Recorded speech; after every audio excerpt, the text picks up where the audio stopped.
For over 3,000 years, the story of Troy has fascinated the world. Immortalized in Homer's Iliad and passed down through myth and legend, the fall of Troy is one of the greatest tales of war, betrayal, and human ambition ever told.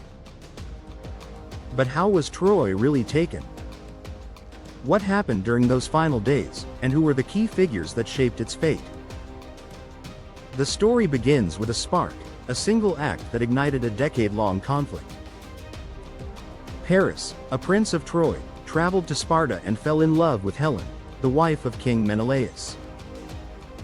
Whether she was taken by force or left willingly depends on the version of the story, but in either case, Helen's departure to Troy was seen as a deep insult.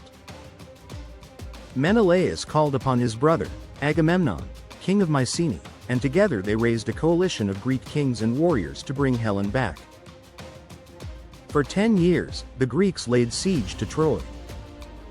The city itself was a marvel, strong walls, high towers, and a location that gave it control of vital trade routes between the Aegean and the Black Sea. Time and again, the Greeks attacked, and time and again, the Trojans repelled them. Neither side could deliver a final, decisive blow. The war is remembered not only for the battle but for the legendary figures who fought in it. On the Greek side stood heroes like Agamemnon, the commander of the coalition, and his brother Menelaus, fighting to reclaim his wife. There was Odysseus, known for his clever mind and cunning plans, and Ajax, a warrior of immense strength. And of course, there was Achilles, the greatest fighter of the Greeks, nearly invincible but haunted by pride and rage. On the Trojan side was King Priam, old but wise, ruling a city under constant threat. His son Hector became the greatest defender of Troy, a warrior admired for both his bravery and his sense of duty. Hector fought not for glory but for his family, his people, and his homeland.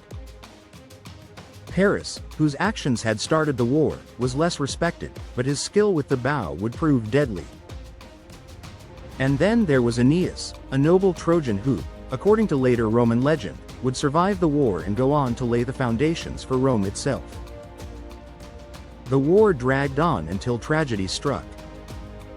Hector was killed in single combat by Achilles, and soon after, Achilles himself was slain, shot in the heel by Paris with an arrow guided by the god Apollo.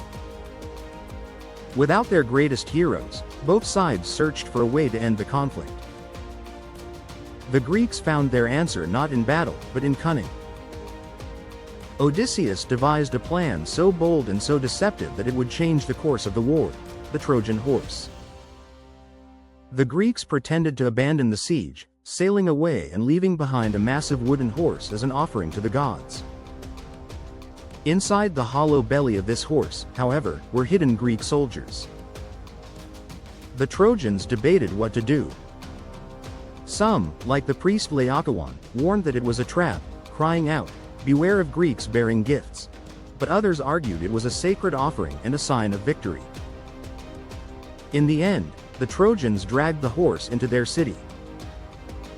That night, as the people celebrated what they thought was the end of the war, the hidden soldiers crept out of the horse, opened the gates, and signaled to the Greek fleet, which had only been hiding nearby.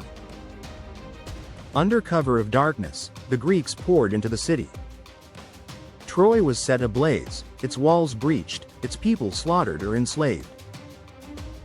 King Priam was killed at the altar, Hector's young son was thrown from the walls, and the women of Troy, including Queen Hecuba and Princess Andromache, were taken as captives. Helen was returned to Menelaus, though legends differ on whether he forgave her or punished her. For the Greeks, it was a final, brutal victory. For the Trojans, it was utter devastation. And for history, it became one of the most enduring tales of betrayal and conquest. But what about the truth? Did Troy actually exist, and was it really taken in this way? In the 19th century, the archaeologist Heinrich Schliemann uncovered the ruins of a great city at Hisarlik in modern-day Turkey. Many now believe this was the site of Troy. Archaeological evidence shows that the city was destroyed by war and fire around 1200 BC, the same period described in the myths. While the Trojan Horse may be more legend than fact, the war itself may have been a real conflict between emerging Greek states and the powerful city of Troy, fought over trade, wealth, and power rather than just Helen's beauty. The fall of Troy reminds us how myth and history often intertwine. Heroes like Achilles and Hector may never have walked the earth exactly as Homer described them, but they embody the timeless themes of pride, love, loyalty, and betrayal. The wooden horse may never have rolled through Troy's gates, but it symbolizes human cunning and the dangers of misplaced trust. And so, after 3,000 years, the story of how Troy was taken continues to inspire us. It is at once a myth, a history, and a warning, that even the mightiest walls can fall, not always to force, but to deception.